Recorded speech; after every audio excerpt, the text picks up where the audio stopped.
Emme Lentino, all the way from New Zealand. I keep wanting to say Australia because they're, right next door to each other. Don't do that. They don't like that. No. They don't like that. And we thank her so much for coming by, talking to us. We're so happy to be able to share her story and her music with all of our listeners out there right here on the David Bowers Awards. Don't forget, if you're commenting online, don't forget the hashtag TDBA, as in the David Bowers Awards. We love to see that up there. We love to have our guest artists in, and we've got another one right now, a guy that I think, with a group that I think you're really going to enjoy. They are a fun group that put on a good show, and if they come around your area, be sure and check them out. We're going to be talking to Bruce and his group, Big Rain, in just about, maybe 4 minutes or so, right after we listen to Take Me to Heaven.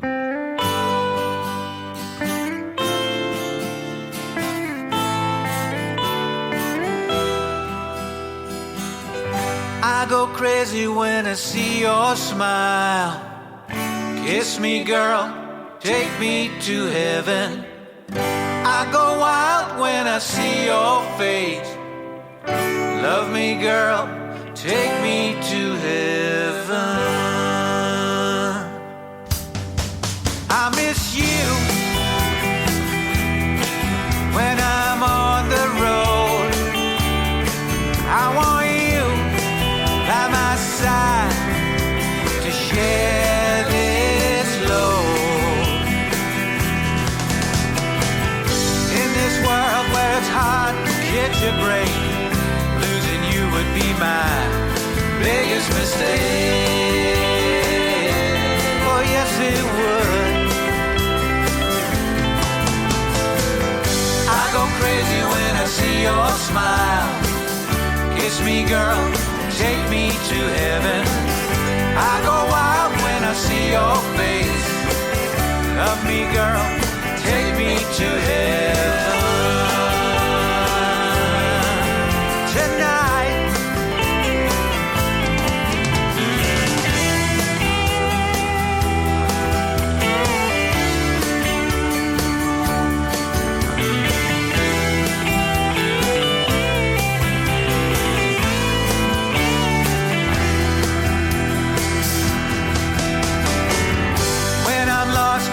find my way. You always know what to say to me. Oh yes you do. I go crazy when I see your smile. Kiss me, girl, take me to heaven. I go wild when I see your face. Love me, girl, take me to heaven. Tonight, oh yeah, I would never know, I could never leave you. I could never hurt you. Oh no, I can't.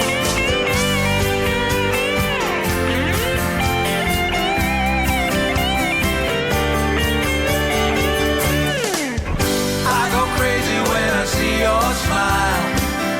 Kiss me, girl, take me to heaven. I go wild when I see your face. Love me, girl, take me to heaven. Tonight, oh won't you take me now? Tonight,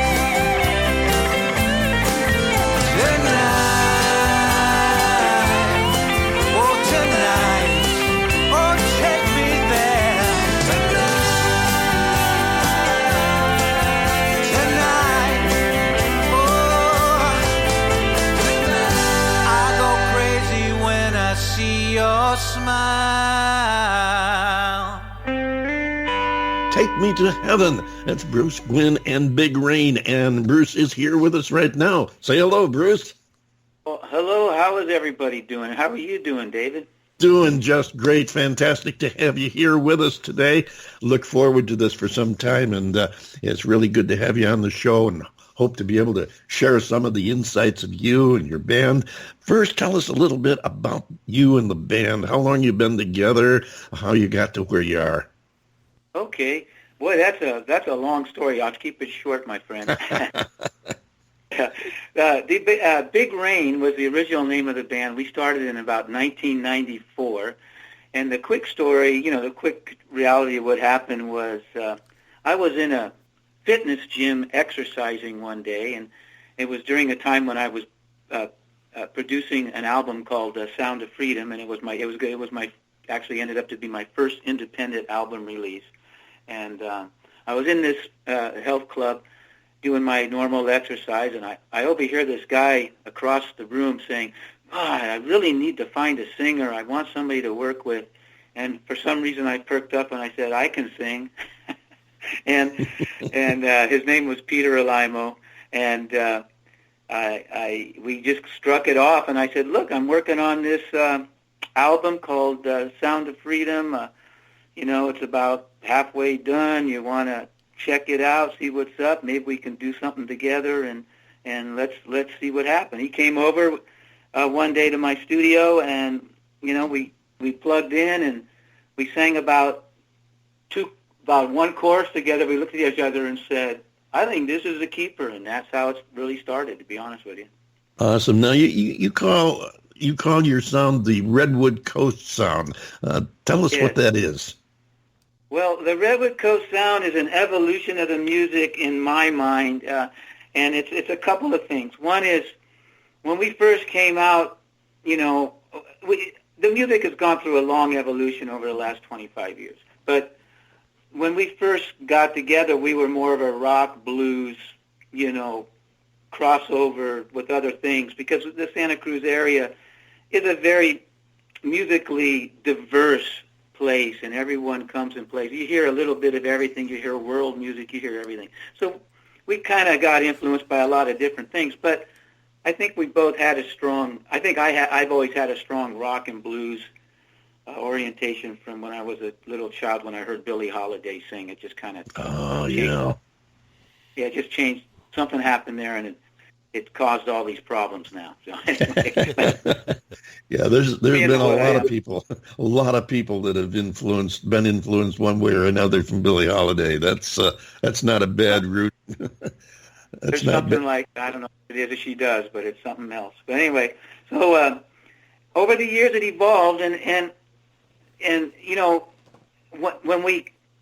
when I got signed to a record label and we actually went national and released an album and it started being played on radio, and all these things started happening and things changed. We were really a crossover of rock, blues, country, and other influences. And it was catching on, and people were playing it on all different formats. And so the songs were getting crossed over to different radio formats. Right. The country would play it, and I said, "That's interesting," because to me it wasn't country, but the producer said, "Country's going to like this," so we just went with it. But as long as we didn't change the essence of the music, I was happy, So Sure. But that's where I was coming from as an artist. But so over the years it evolved, and then I got involved in my own record label again and marketing my music, and just thinking about, what do we call this? Because everybody asks me, what do I call it? And I have to say all this stuff. I say, why can't we just call it one simple thing?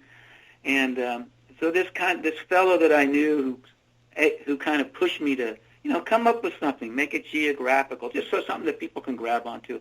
So I thought about it, and said, well, let's just call it the Redwood Coast sound. And in general, it's just another way to explain the California sound in a way, but also it's from my own heart, in that I grew up in the Redwoods, basically, in Northern California. I always loved the Redwoods.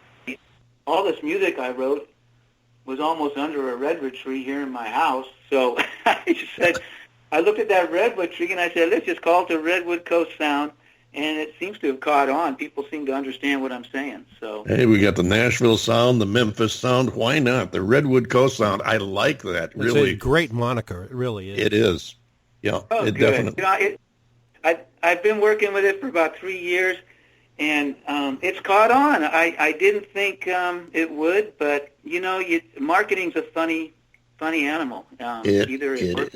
It is that. John Bon Jovial, you've been sitting there, other than muttering little comments. I know you've got something you want to say. Well, you actually, Bruce, delved into something of what I wanted to ask you. You mentioned Billie Holiday, who is one of my musical heroes. My father turned me on to her when I was a little kid, and I ain't no spring chicken anymore. So I've been following Billie Holiday for probably easily 60 years.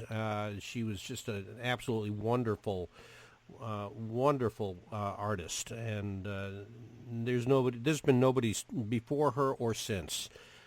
Who else do you revere musically? I tell you who else impacted me as a teenager very strongly was Roy Orbison. There was something about Roy Orbison's voice and the way he put songs together, which I didn't understand at the time in terms of where he was coming from. I just loved what he did. I just loved the voice in the beginning, and then I started to listen to his songs, and they just had a way of picking. I felt Roy's music told a story in an emotional way that connected both emotionally and told the story at the same time. And I think that's exactly what Billie Holiday did.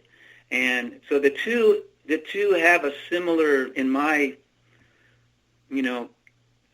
thinking, and how it hit me was the two artists are very similar, but in very different genres. Right.